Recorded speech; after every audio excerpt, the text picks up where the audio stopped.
আল্লাহর নবী বলেন, কোরআন থেকে যে কথা বলে সেই সত্য কথা বলে, আর ওয়ামান আমিলা বিহি উজরা, এই কোরআন যে আমল করবে তাকে পুরস্কার দেওয়া হবে, সে পুরস্কৃত হবে, দুনিয়ায় পুরস্কার পাবে, আখিরাতেও পুরস্কার পাবে। সুবহানাল্লাহ। ওয়ামান হাকামা বিহি আদালা, আর কোরআন থেকে যে বিচার ফয়সালা করবে সেই কেবলমাত্র সঠিক সুষ্ঠু বিচার কায়েম করবে, সোশ্যাল জাস্টিস সেই করতে পারবে, সুবিচার জাস্টিস কায়েম সেই করতে পারবে।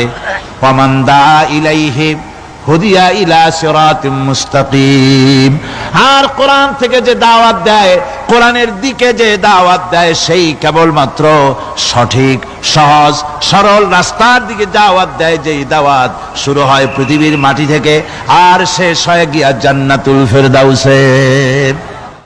আমার ভাইয়েরা, কোরআন এর পরিচয়ের কথা বলতেছিলাম। আল্লাহ পাক কি কোরআন আমাদের শিখালেন, কোন কোরআন আমাদের শিখিয়েছেন, সেই কোরআনের পরিচিতি আপনাদের সামনে আমি তুলে ধরতেছি।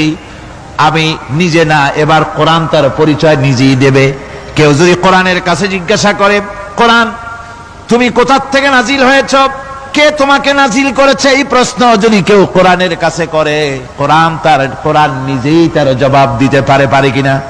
কোরআন নিজেই বলে, তানজিলাম মিম্মান খালাকাল আরদা ওয়াস সামাওয়াতিল উলা, এই কোরআন নাজিল করেছেন তিনি, যিনি ওই সুউচ্চ আকাশ আর জমিনকে যিনি সৃষ্টি করেছেন, সেই আল্লাহ আমারে নাজিল করেছেন।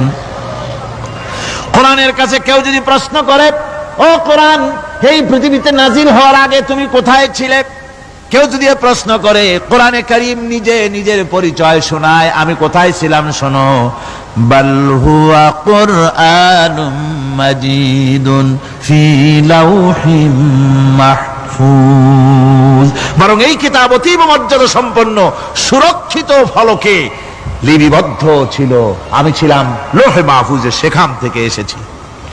যদি কেউ প্রশ্ন করে, কোরআন কি, কোরআন তুমি কার উপরে অবতীর্ণ হয়েছ, জবাব কোরআন নিজেই দেয়, ওয়া আমিনু বিমা নুজিলা আলা মুহাম্মাদ ওয়া হুয়াল হাক্কু মির রাব্বিহিম, ঈমান আনো সেই জিনিসের উপরে যেটা মুহাম্মদ সাল্লাল্লাহু আলাইহি ওয়াসাল্লামের উপর অবতীর্ণ হয়েছে। আবার অন্য আয়াতেও জবাব পাওয়া যায়, তাবারাকাল্লাযী নাযালাল ফুরকানা আলা আবদিহি লিয়াকুনা লিল আলামিনা নাযীরা, অতীব বরকতপূর্ণ মহান সত্তা সেই আল্লাহ রাব্বুল আলামিন, যিনি তার বান্দার পরে ফুরকান অবতীর্ণ করেছেন। সুবহানাল্লাহি ওয়া বিহামদিহি। কোরআনের নাম আমি বলেছিলাম শুধু কোরআন নয়, অনেক নাম আছে। কোরআনের আরেক নাম ফুরকান, কোরআনের আরেক নাম কি? আল ফারকু বাইনাল হাক্কি ওয়াল বাতিল, কোরআন হচ্ছে সেই মহাসত্য যা মিথ্যা এবং সত্যের মধ্যে পার্থক্য সূচিত করে, মঙ্গল এবং অমঙ্গলের মধ্যে পার্থক্য সৃষ্টি করে, যা সত্য এবং মিথ্যার মধ্যে তাফরিকা সৃষ্টি করে, সত্যকে মানুষকে বুঝিয়ে দেয়, তার নাম হচ্ছে ফুরকান। এবার যদি প্রশ্ন করা হয়, ও কোরআন বুঝলাম তুমি লৌহে মাহফুজে ছিলে, বুঝলাম তুমি নবীজির উপরে নাজিল হয়েছো, এবার বলো তুমি কোন মাসে নাজিল হয়েছো, তুমি তো আসছিলা প্রথম কোন মাসে নাজিল হয়েছো, এই প্রশ্ন যদি কেউ করে, কোরআন তার জবাবে বলবে, শাহরু রমাদানাল্লাযী উনজিলা ফীহিল কুরআন, রমজানের পবিত্র মাসে আমি অবতীর্ণ হয়েছি। সুবহানাল্লাহ। যদি প্রশ্ন করা হয়, রমজানে তো আসছো, কিন্তু প্রথম নাজিল হয়েছিল কোন সময়, ওটা কি দিন ছিল না রাত ছিল? কোরআন তার জবাবে বলে, ইন্না আনজালনাহু ফি লাইলাতিল কদর, কদরের পবিত্র রাতে আমি এই পৃথিবীতে আমার আগমন ঘটেছিল।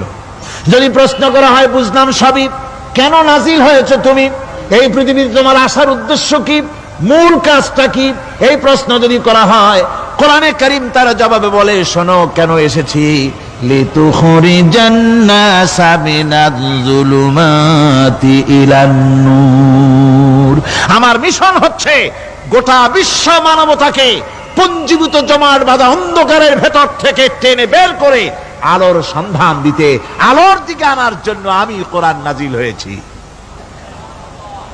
গোটা পৃথিবীর মানুষ আছে অন্ধকারের ভিতরে। কিসের মধ্যে? অন্ধকার কি? অন্ধকার হচ্ছে পুঁজিবাদ, অন্ধকার সমাজতন্ত্র, অন্ধকার ধর্ম নিরপেক্ষতাবাদ, অন্ধকার জাতীয়তাবাদ, মানুষের তৈরি করা যত মতবাদ সব কি? জোরে কোন সবগুলি কি? অন্ধকার। এই অন্ধকারের ভেতর থেকে মানুষগুলিকে টেনে আনবে কোরআন কিসের দিকে? আলোর দিকে। এবার যদি প্রশ্ন করা হয়, বুঝলাম তুমি অন্ধকার থেকে আলোর দিকে নিয়ে আসবে, আলোর দিকে আসলে পরে ফায়দাটা কি হবে? মূল ফায়দাটা বুঝায় দাও, আসল ফায়দা কি হবে তোমারে যদি মানি? কোরআন তার জবাব দেয়, নিজের পরিচয় নিজে তুলে ধরে, ফামান তাবিআ হুদায়া ফালা খাউফুন আলাইহিম ওয়ালা হুম ইয়াহজানুন। এই কোরআনকে যদি মেনে চলো, এই কোরআনের আইন যদি মানো, সমাজে মানো, ব্যক্তিতে মানো, পরিবারে মানে, রাষ্ট্রে মানো, জীবনের সব ক্ষেত্রে সমস্ত জায়গায় যদি এই কোরআনকে মেনে চলো, ফালা খাউফুন আলাইহিম, তাহলে তোমাদের কোনো ভয় থাকবে না, ওয়ালা হুম ইয়াহজানুন, কোনো চিন্তাও থাকবে না। কিসের ভয় থাকবে না? কোরআনের আইন মেনে যদি চলো সমাজে ও রাষ্ট্রে, চুরির ভয়, ডাকাতির ভয়, জিনার ভয়, হত্যার ভয়, সন্ত্রাসের ভয়, কোনো ভয় থাকবে না। ওয়ালা হুম ইয়াহজানুন, চিন্তাও থাকবে না। খাওয়া পড়া, শিক্ষা, চিকিৎসা, বাসস্থান, এগুলির কোনো চিন্তা থাকবে না। কোরআনের সমাজে সব কিছুর গ্যারান্টি দেওয়া হবে, সবগুলি পেয়ে যাবে। এখন যদি আবার প্রশ্ন করা হয়, কোরআন বুঝলাম তোমারে মানলে পরে সব ফায়দা হবে, তাহলে এবার জবাব দাও, তোমার ভিতরে কি রাজনীতি আছে নাকি? আমি তো মানুষ, আমার রাজনীতি করা লাগে। ম্যান ইজ সোশ্যাল অ্যানিম্যাল, আমরা তো জঙ্গলের পশু নই, আমরা তো মানুষ। আমাদের সমাজ আছে, আমাদের পৌর নির্বাচন আছে, আমাদের জাতীয় নির্বাচন আছে, আমাদের কলকারখানা আছে, জমিন আছে, আমাদের রাজনীতি, অর্থনীতি, সমাজনীতি আছে, পারিবারিক নীতি আছে, অনেক নিয়ম মালা আছে, নিয়ম নীতি আছে। তোমারে মানলে তোমার ভিতরে কি ওগুলো আছে নাকি সে কথা বলো। কোরআন তার জবাবে বলে, وَنَزَّلْنَا عَلَيْكَ الْكِتَابَ تِبْيَانًا لِكُلِّ شَيْءٍ وَهُدًى وَرَحْمَةً وَبُشْرَى لِلْمُسْلِمِينَ।